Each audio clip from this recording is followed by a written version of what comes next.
So hi everyone and welcome to Write With Me, Planting a Queer Romance in Pseudo-Write with me, Dalia. I'm thrilled to have you join me today for this 4-day journey where I'll demonstrate my planting process, which is a blend of plotting and pantsing, while I draft a queer romance novel with a hopefully very diverse and dynamic cast. This is a behind-the-scenes look at how I work in real time, and you'll see how I balance structure with spontaneity. And I'm a bit distracted because you can see in the background over here. It's all blurry. We don't see anything. Yeah, it sometimes unblurs, and that's a bit distracting. Those are the great magnets on my mother's refrigerator. Maybe you can catch a little peek on them. But anyway, this also very well demonstrated that I'm easily distracted, so try not to distract me while I'm working. So, yeah. So, and since you will all see how I actually write, this will be a very, very slow-paced class, but hopefully it will give you some ideas how you can incorporate stuff into your own workflow.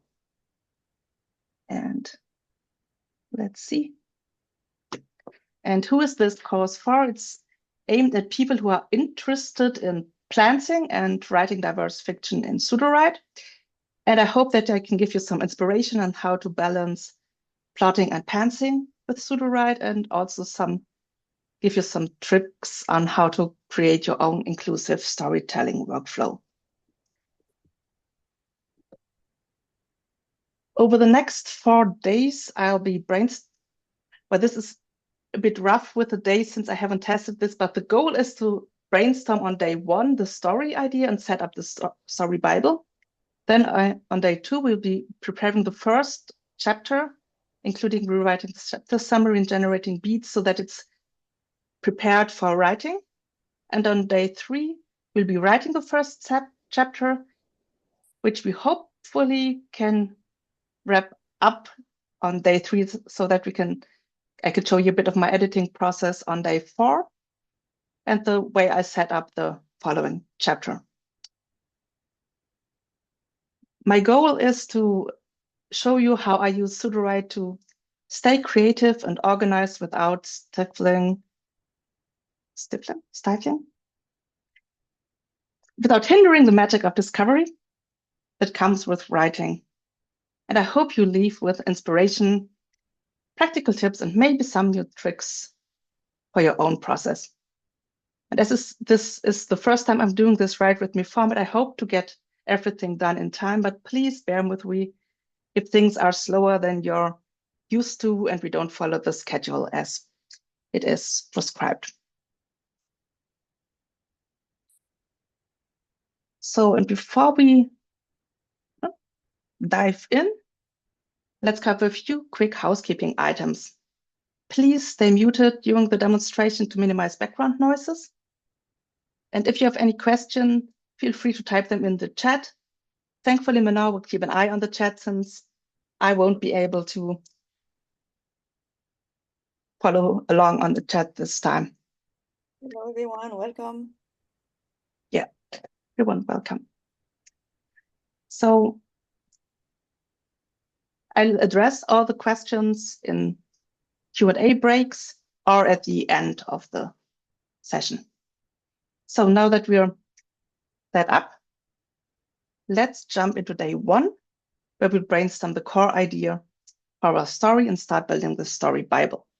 Grab your tea, coffee, or writing snacks. And I have some, we say lemonade. I don't think you say lemonade to this in the US, but something to drink. And let's get started.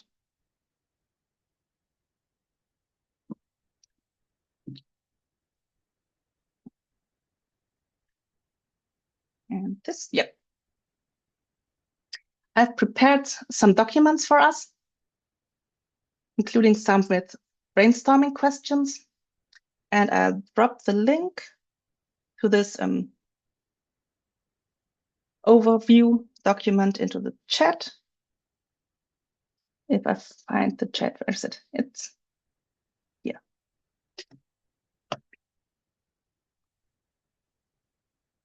In today's session, we will start not in pseudowrite, but I'll show you how I approach generating ideas in ChatGPT. While I'm using ChatGPT for this demonstration, you could also use pseudowrite's QuickChat or any other chatbot. My main reason for choosing ChatGPT is that QuickChat currently doesn't have a conversation history, and I find it very useful to have a history when I'm brainstorming stuff. So I will grab our little example concept that I came up with beforehand and head over to ChatGPT. Oh, which is not, where is ChatGPT? It's here. So our goal today is to establish a strong foundation for the novel by focusing on 4 key elements: themes, characters, conflict, and setting. And as we go through the process, feel free to jot down anything that sparks inspiration. But you don't worry, I will also be sharing the full results of our brainstorming with you at the end of the session. So let's get started.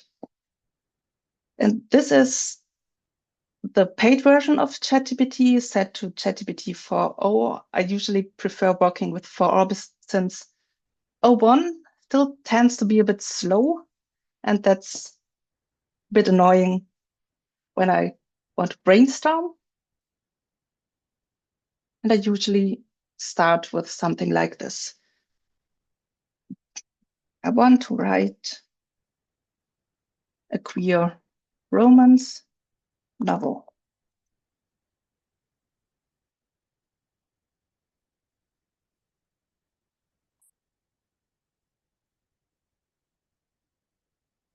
Please help me develop the concept, and this is all I know about the story I want to tell.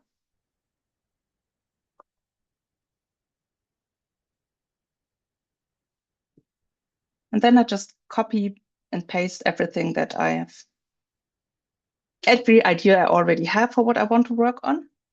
And for this session, I came up with this here. When introverted musician Nora inherits a dilapidated house from her estranged grandmother, she has no idea how to restore it or her life after years of feeling lost. Enter Ellie, a passionate carpenter with a complicated past, and a group of loyal, eccentric friends offer their help. As the house and Nora are slowly brought back to life, her connection with Ellie deepens, forcing her to confront her fears and embrace the possibility of love she never expected.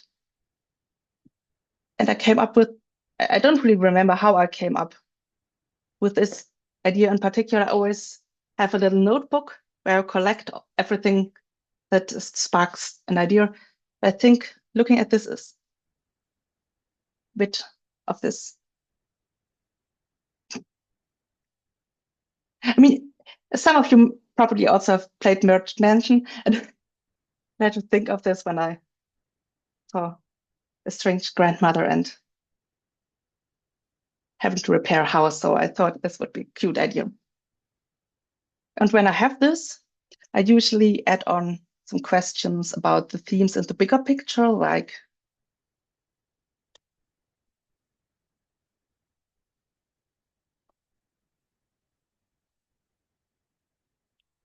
which themes could I explore? Or what is the emotional core of the story?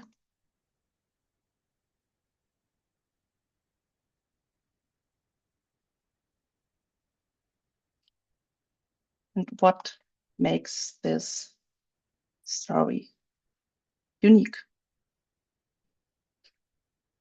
And then I just let it do its magic. And while it's doing the magic, are there any questions so far in the chat?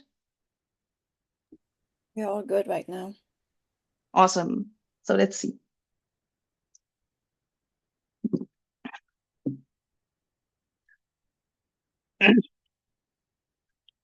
It offers a rich tapestry.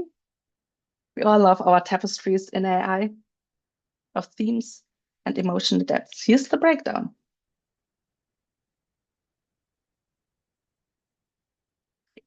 Themes to explore: rebuilding and renewal. Found family. Yeah, I love found family. Intergenerational healing. Oh, yeah, the house could hold secrets or unresolved family conflicts that allow Nora to understand her grandmother and herself better. Vulnerability and trust, creative identity and passion, queer joy and resilience. That's also very nice. The emotional core is Nora's journey from isolation to connection. Her bond with Ellie becomes a safe space where she can face her insecurities, learn to trust and find her voice again. That's very nice. It's something that could make this story unique. The house as a character, I really love it when you can see a setting as some sort of a character, and it's not just like a random place that could be easily changed. But if you rather look at it as if it's also a character in the story, think of stuff like Winterfell in Game of Thrones, which is also kind of its own character because it's such a strong setting. And similarly, I like to have strong settings in my stories that also kind of have their own life. Another example could be The House in Encanto, if you've seen this Disney movie, which would maybe also fit quite well with the found family and the intergenerational healing aspects. Now that I think of it. His backstory. Mm-hmm. And musical expressions, eccentric fans group.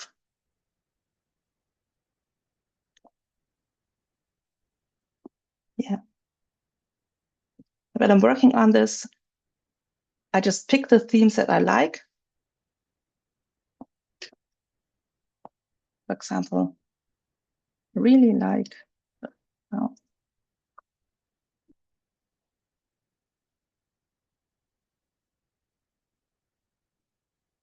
intergenerational healing themes.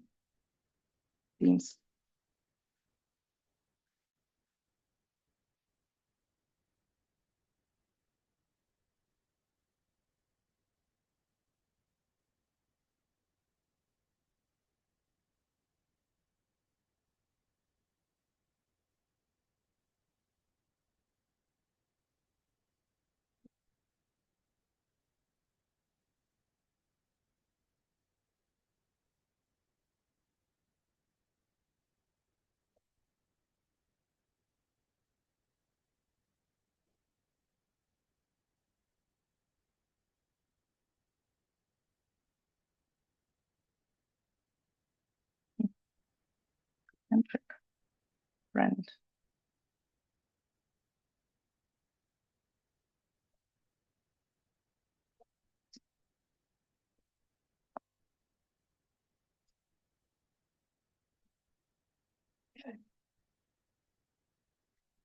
And once I have this bigger picture stuff, I like to start working on the main characters. In this case, Nora and Ellie.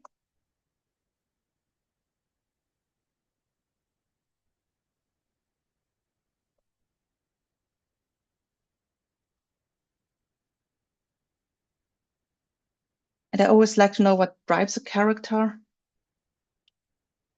what is holding them back, and what makes them unique, since there's often something in there when you look at the answers to these questions that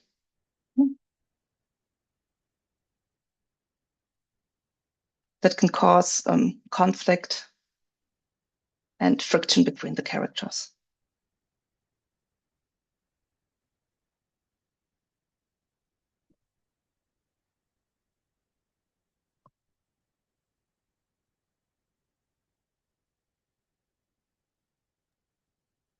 Yeah, before you go too far, can you Yes. show your Prompt again, please. What? The My first, what? the really, The really first first one. prompt, very first prompt. Is this Thank you. just, Got it. yeah. When we're finished, I will share this chat with everyone so that you can keep up with everything. Now let's see.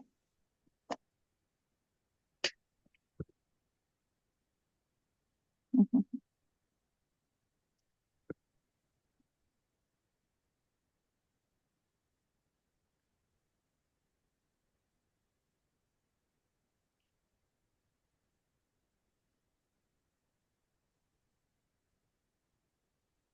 Yeah, I think that, so while not very unique drivers, they're very relatable, driving for belonging, or connection to the past. And I like about Nora that she has this music as an expression that's also strong with her. The sensitivity.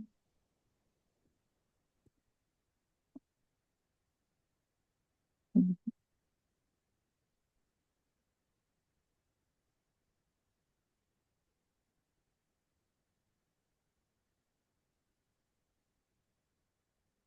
Oh yeah, and who doesn't love a redemption story?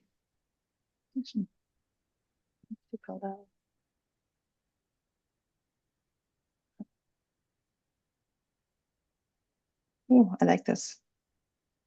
Lingering guilt is like complicated past is always nice.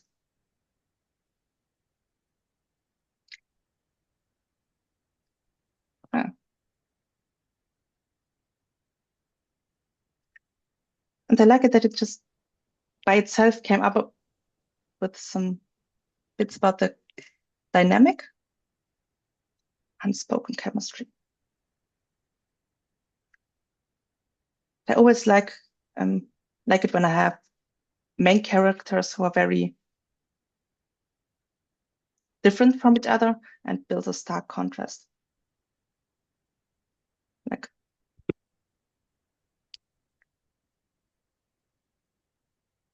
yeah, that's definitely a good start. And I would like to build a bit more about their relationship and the dynamics.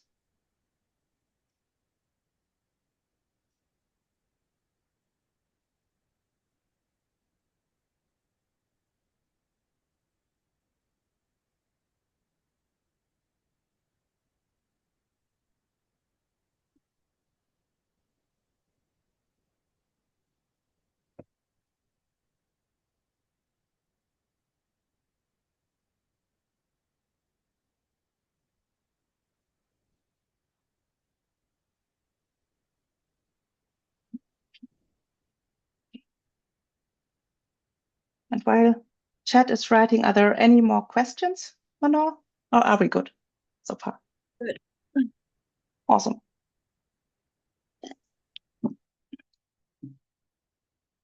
Mhm.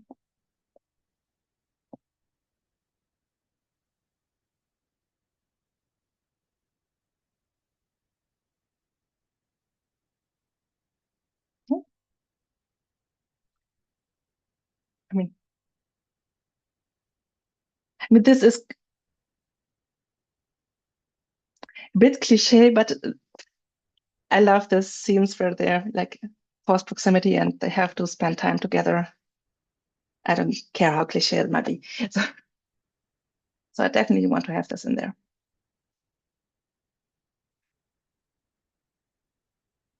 The house.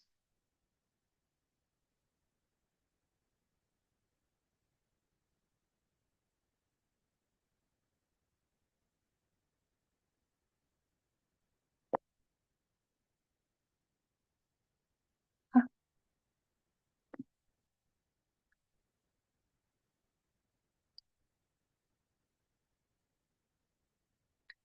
I really like this shared loneliness aspect that it's brought in. that they are looking for companionship. That's really nice. And that Ellie is Nora's safe space, while Nora gives a sense of calm to Ellie. That's also, yeah, a bit of my catnip, so to say. Mm.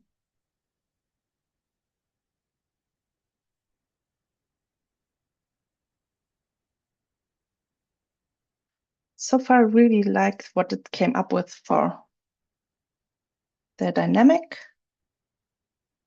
but there could be a bit more conflict in there. Ideas.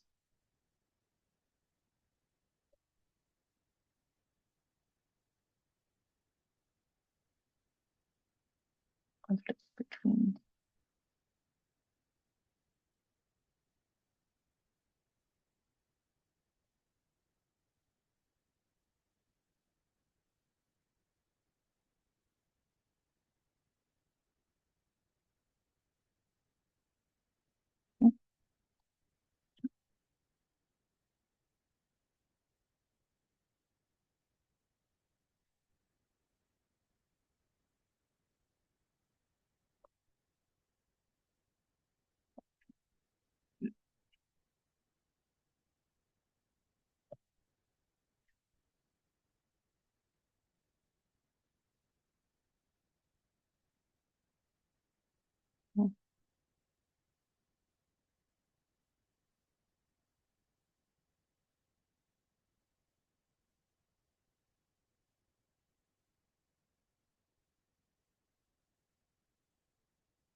Mhm.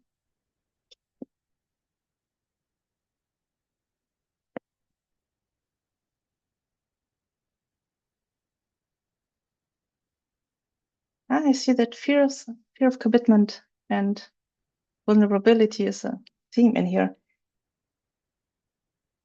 Yeah, it's conflict.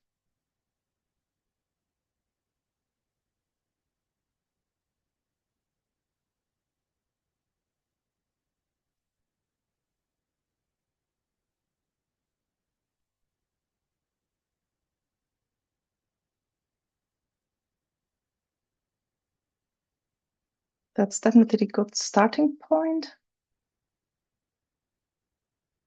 Ever since they came up with a new 4.0, I'm very impressed with the creativity it has. Nice. Very nice. I'd love to delve deeper into the conflict, but before we do that, we still need a bit more supporting cast. Since we want to go with a found family theme, there should be a bit more found family in this.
I always like to ask this second question about what role they play in the journey of the protagonist, so that it's always clear that they're not, what's the word, gratuitous?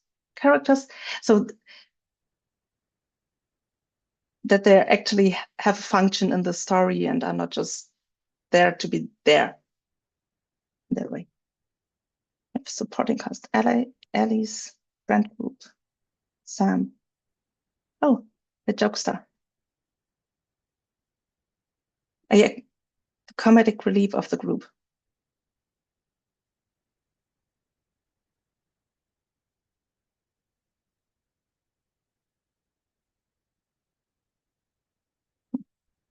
Empathetic listener.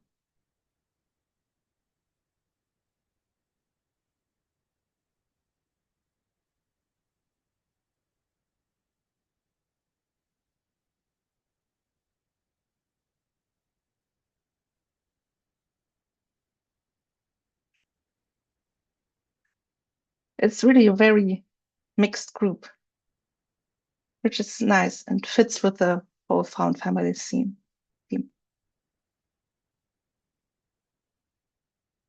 Numerous connections.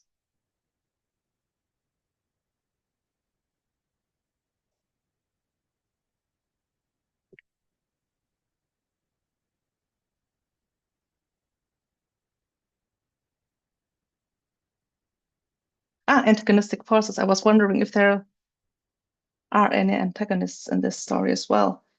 But Mr. Lacroix, that already sounds a bit like an antagonist. Self-appointed guardian of the town's heritage.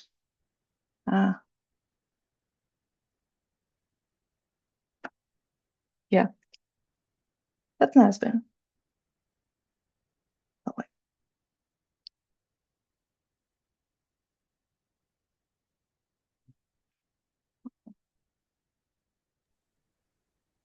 Oh, the house embodies the unresolved tension. If you know us past and the future. Dalia, Yes. do you think you have better result with ChatGPT than when you ask for the character to be generated in pseudo-write?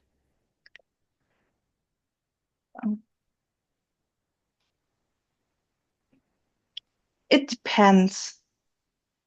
In pseudo-write, I will later do the generation in pseudo-write as well, since I like to have both versions to compare. But in general, you could, yeah, yeah, You like to do the kick bashing between the two set yeah. of I like to do the kit bashing since I like pseudo-writes using I think Cloud Sonnet 3.5 for the characters. And I like the mix of both systems creativity makes sense. to round up the characters.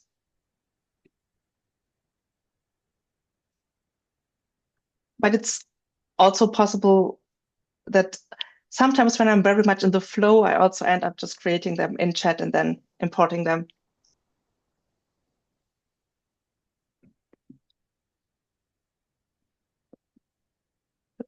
Are there any more questions now that we're... Oh, it's already...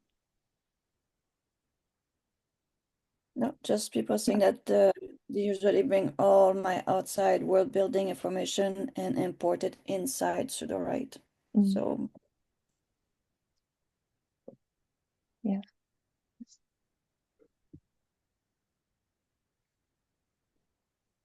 Okay.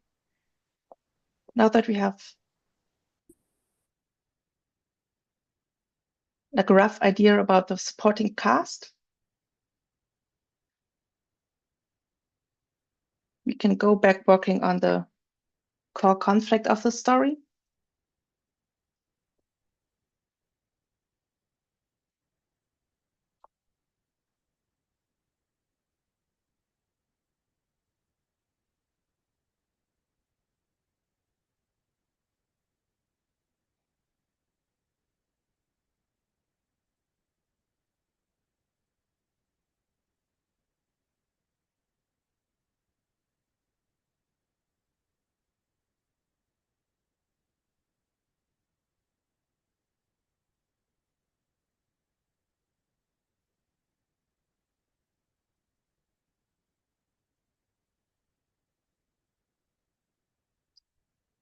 Mm.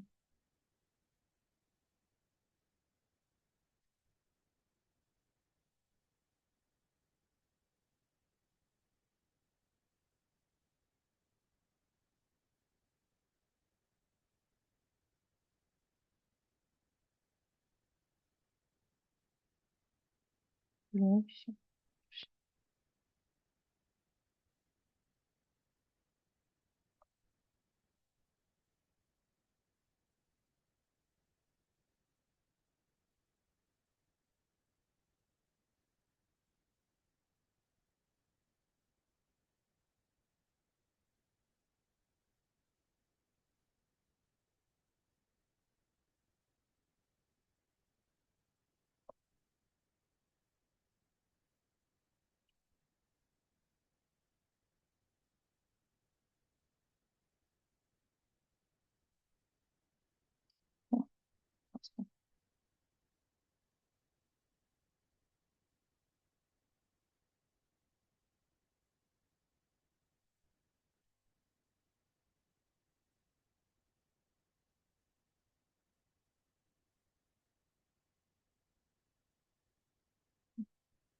Yeah, I like how nuanced the problems are here and how they are very relatable, like priorities and family tensions. And fear of commitment is always a good one.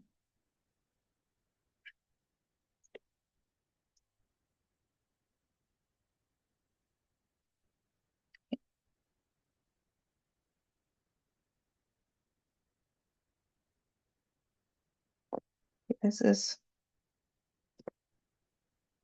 I have to keep a little bit my eye on the time so that it's not running away too much. But I like where this is heading. But I would like to have higher stakes for the story.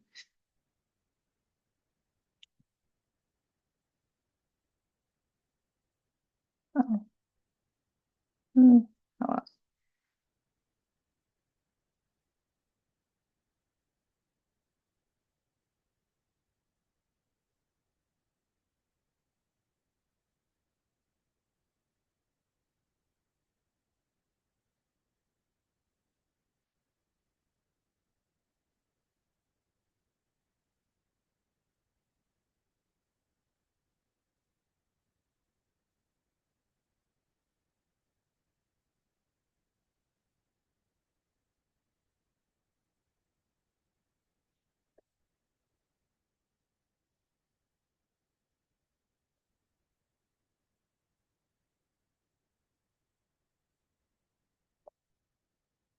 let's see.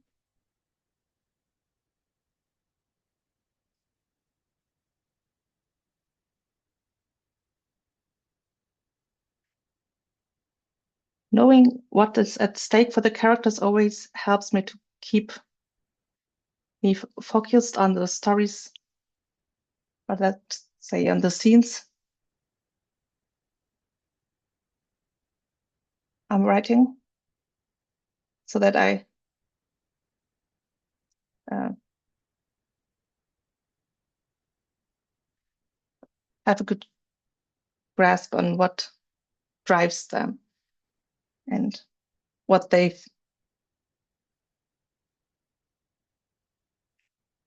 words what they could lose if they fail in their endeavor.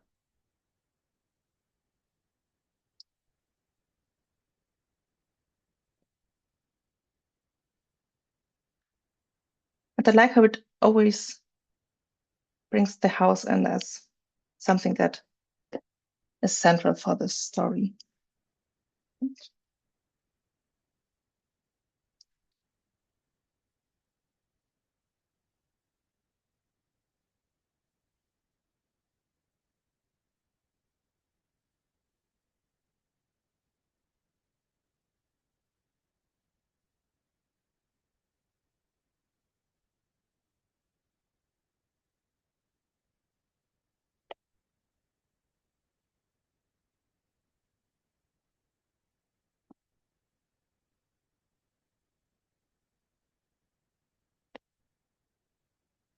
I'll just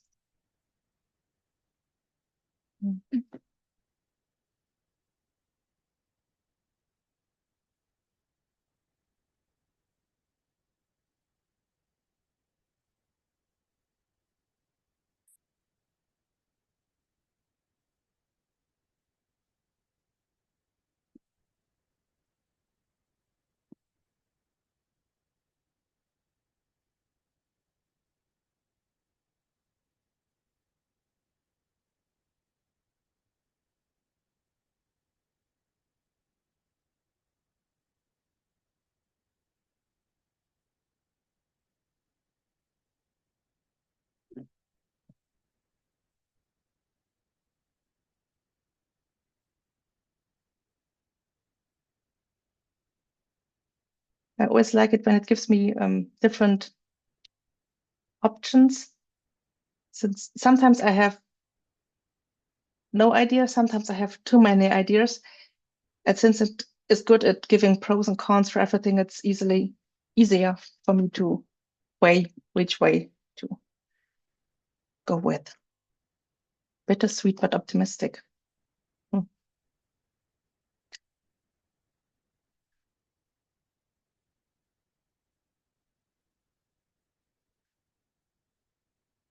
Tragic.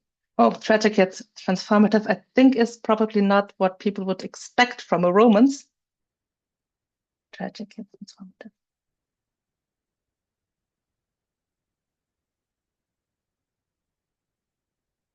Hmm.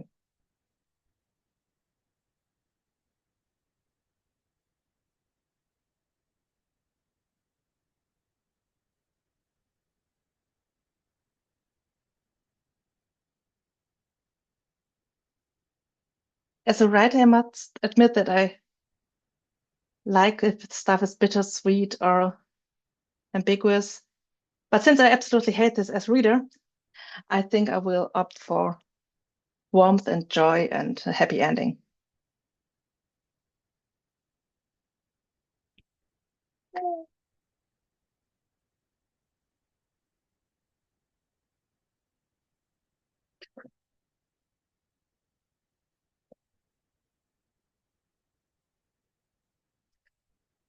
And let's see.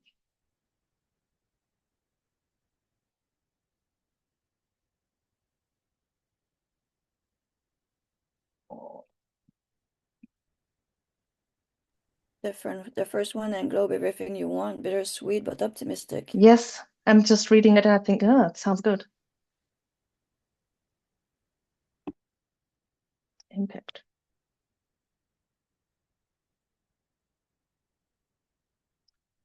And something that I also like about a story not being tied up too neatly is that I able to maybe revisit the story at a later time. So that's also nice.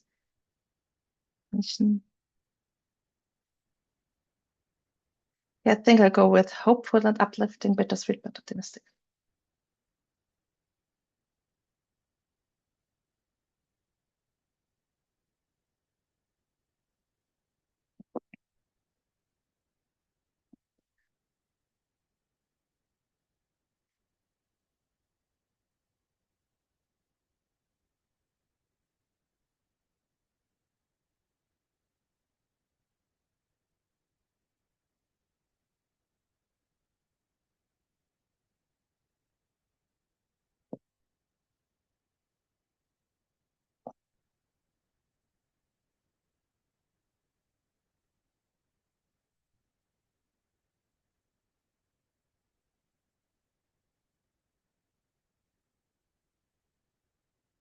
Okay.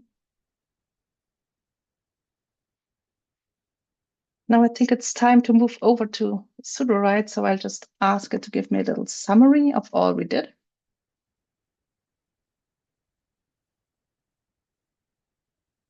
Nice.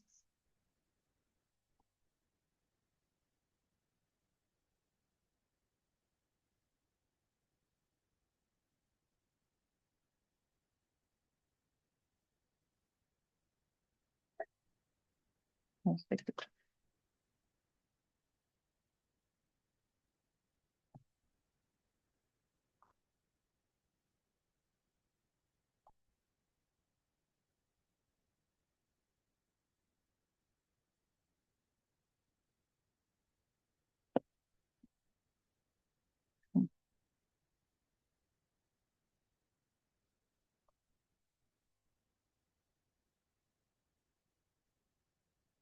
Words. The result I want to put into the brain dump. So I instructed to give me roughly 2,000 words. Oh, and it went over to go through Canvas for this. Since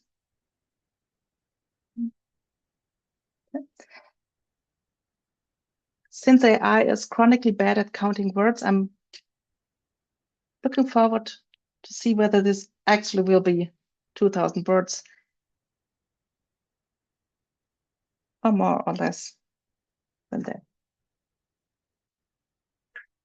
And while this is writing, are there any questions in the chat or no? Very quiet. So, do you have any question for Dalia during this ChatGPT is keeping Yeah, on right? it's writing a lot. That's good. That's really nice.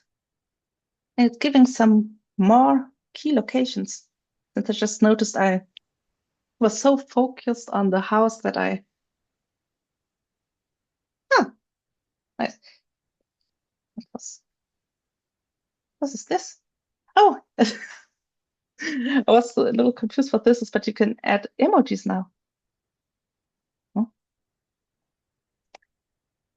And in case this is actually more than themes and big pictures. Okay. And let's see.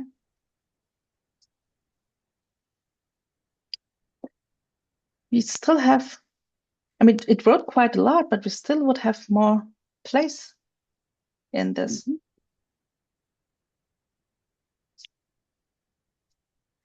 But I think we could just go with this for now. It's a good start. Very good It's a start. good start. Yeah. And the next thing for this story Bible that I work on in this at this step is genre and style.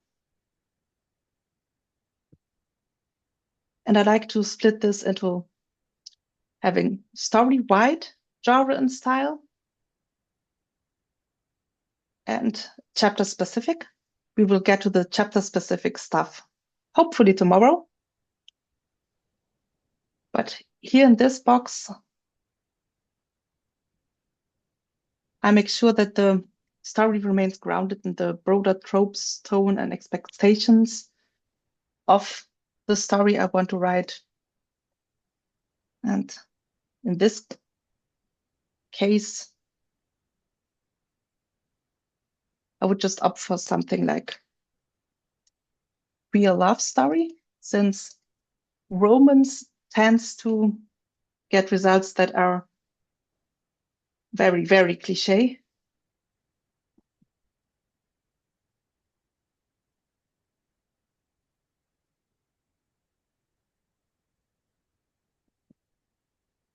I also like to point out that I want a diverse and inclusive story and emotional and character-driven fiction.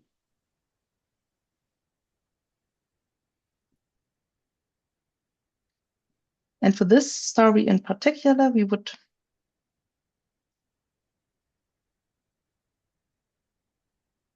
have key themes. Found family, intergenerational healing.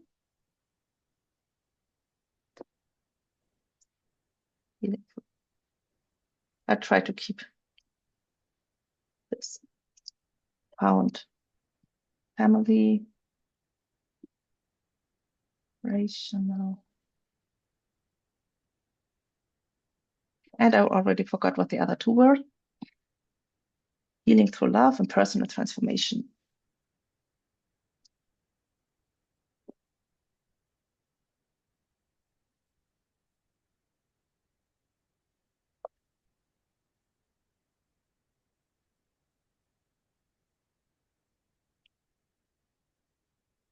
And next is the style, which guides the overall tone and voice of the story to provide a strong baseline for the prose generation.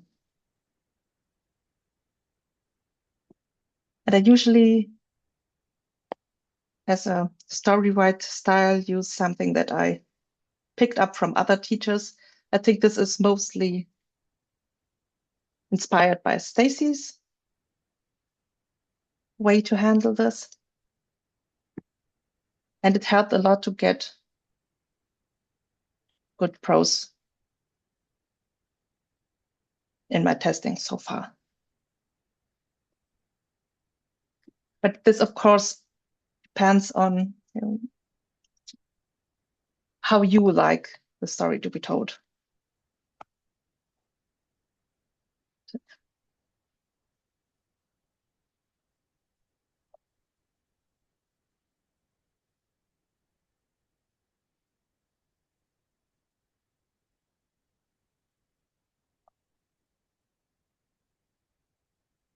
I like it if POV is very close to the person and I'm just seeing everything through their eyes and the stuff is filtered through their perspective so that it's very close reading.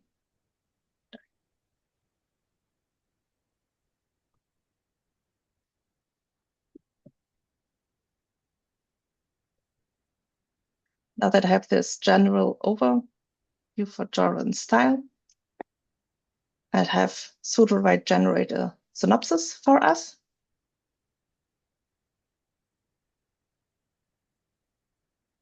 And while Sudowrite is working,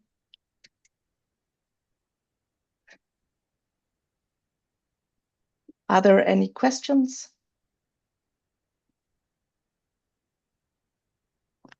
Yeah, call it in the chat. I have a very disciplined class today. Okay, so this is what Sudowrite gave us.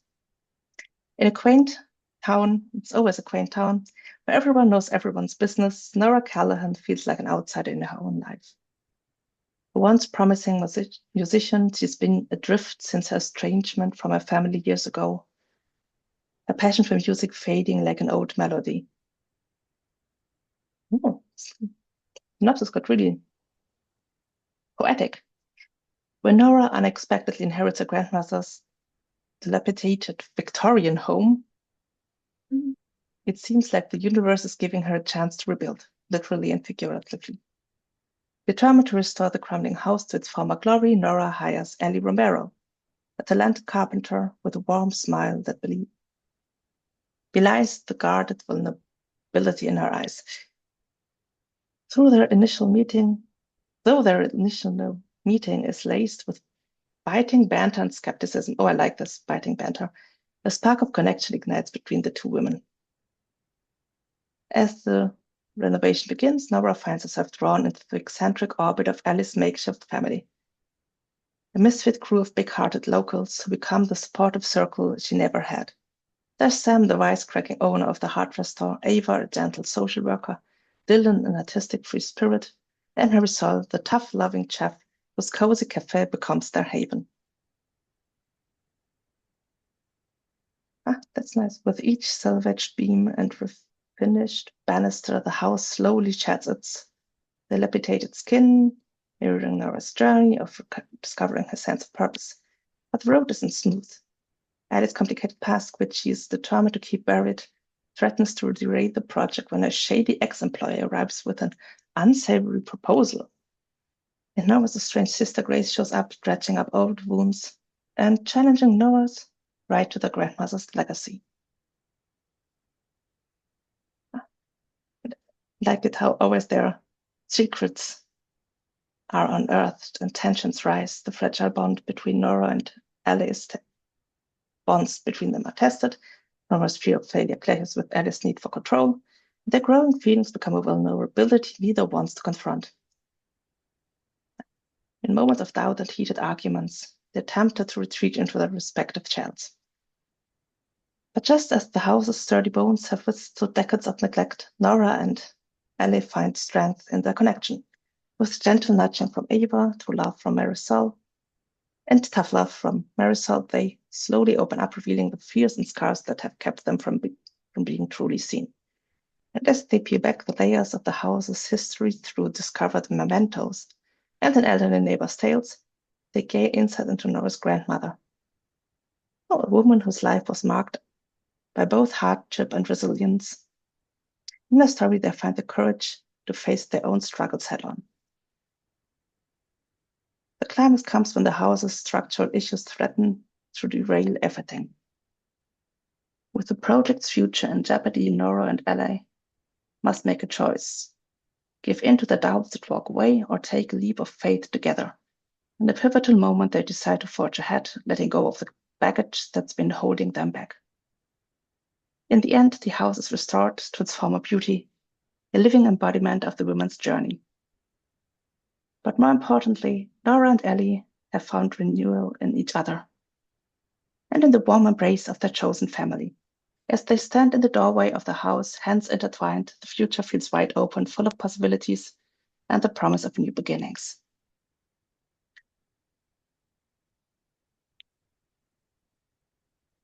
I quite like what it came up with. So far, it's a solid synopsis. There's nothing in there that's like, I'm really like, nah, I don't like this at all. And since I'm like, as a planter, this is already like enough plot that I need.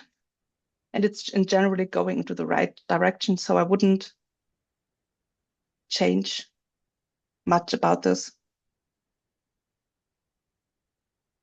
There's a question for you. Oh, there's a question. Okay. Mona likes to know how the secret I would like to know the secrets of the house has. How do you prompt for that? What's the Yeah, I would secret? just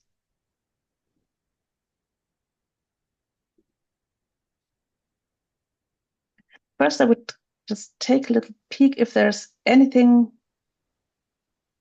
I hear it says a little bit about hidden secrets like the household's clues, Old letters, photograph, journal. photographs and stuff like that. But in But we general, don't want to know too much about it because if not, they will put it right away in the first chapter. yeah, if we already put too much into it right now, that would all end up. But if I would want to know more about this, I would likely now have to look where is it's here.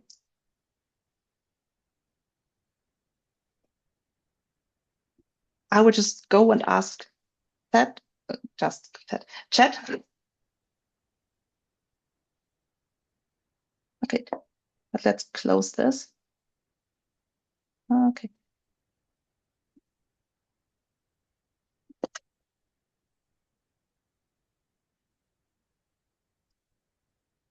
Summary.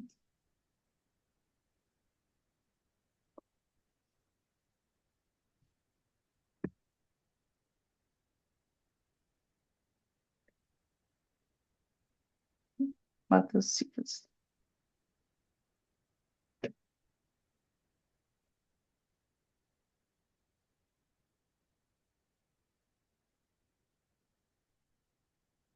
Oh, I would just start out with something simple like this. This is something that sometimes annoys me a bit about Canvas, about this Canva option, that it just changes stuff in the summary instead of just answering me in the chat. And now we have to find whatever. Here. It's, consider elaborating the types of secrets the households and how they directly impact. Yeah, that's exactly what I was asking of you, chat. Thank you.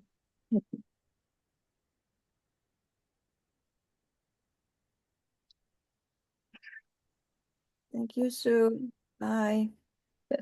See, I hidden secrets. Now it's adding some more details about this. It's hiding in the middle It's of some the expectation. Hidden in the attic, for instance, she finds a journal documenting her grandmother's dreams of a music career that were thwarted by family obligations, heralding Nora's own struggles. Oh, unfinished letter, hinting at a rift between her grandmother and Grace.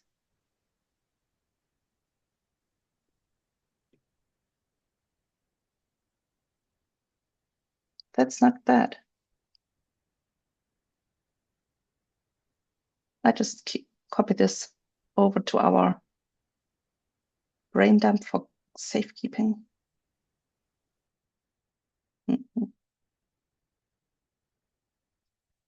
If I find, okay, hidden secrets. And in that way, you can just basically chat with chat as if you were brainstorming with a person and ask it the same question. By now, it's gotten really good at picking up on what you want. I'm often surprised at how much better it got at reasoning and all this in the time that I'm using it now. But that way you can build upon what you've already have. Good. Are there any more questions? It's Nope. We like the result too. perfect. So we're like almost finished on the minute, which is great. So that I don't steal away too much time of your Friday. I don't know, here it's afternoon or evening even rather. But for you, for the majority of you, it's probably like lunchtime soon-ish. And I don't want to keep you away from that. But if you have any questions,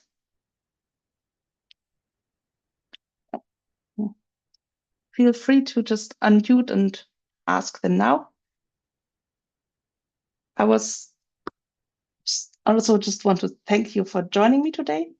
And I hope you enjoyed seeing how I approach the brainstorming process and at least start up setting up my story Bible. We'll finish this tomorrow. So are there any questions, Mano? So All far? is good. Yeah, you All did a good? great. All good? Okay, then. I also want to thank Mano for keeping an eye on chat and being an awesome co-host today. That helped me out a lot.